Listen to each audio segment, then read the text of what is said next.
right, boys and girls, hopefully you have already done lesson 113A and you've snapped a picture of the bottom 2 rows, 3rd and 4th row, and sent it to your teacher so she can check it for your lesson worksheet participation A for today. All right, so we're going to put that in lesson worksheet, and now we're going to look at lesson 113B worksheet. All right, so the first thing we're going to do is, of course, write our name.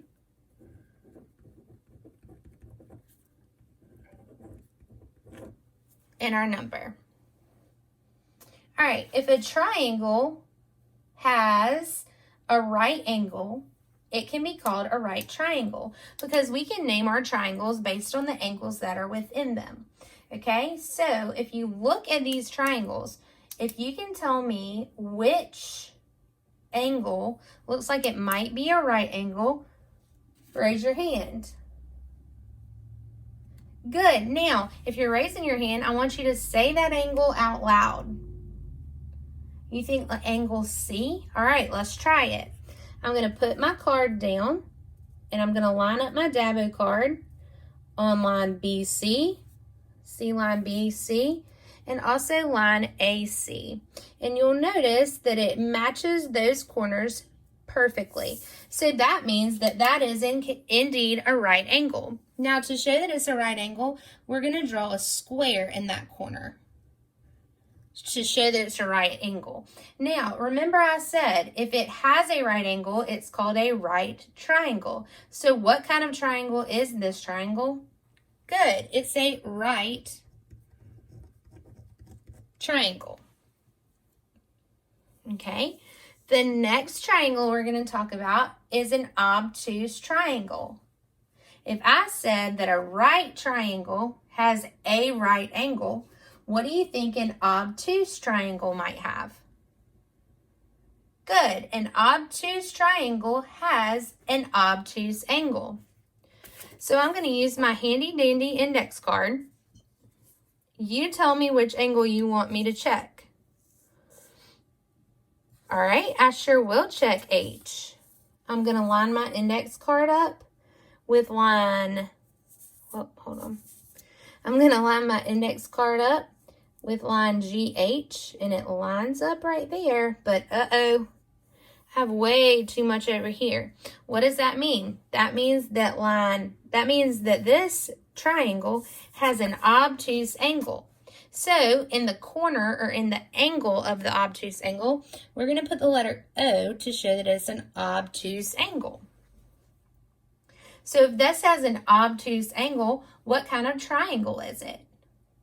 That's right. It must be an obtuse triangle. Good. If a triangle has only acute angles, that means that it's an acute triangle. Well, let's check this triangle. We'll check line E to F. We can see line E to F, but can we see the other one? Nope, so that means it's small. Let's check line D to F. We can see, hold on. We can see this line, but can we see the one going back up? No, so that's acute. And we can see line D to E, but can we see line D to F? No, we sure can't. So that means all of those angles are acute. So what I want you to do is write the letter A in all of those acute angles. And that means that this triangle must be what kind of triangle? It must be an acute triangle. Very good. Go ahead and pause the videos to make sure that you have all of this written. I'm going to give you a few seconds to pause it before I go on.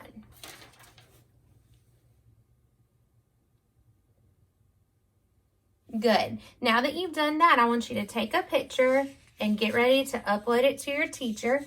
Once you've done that, you need to put this in lesson worksheet.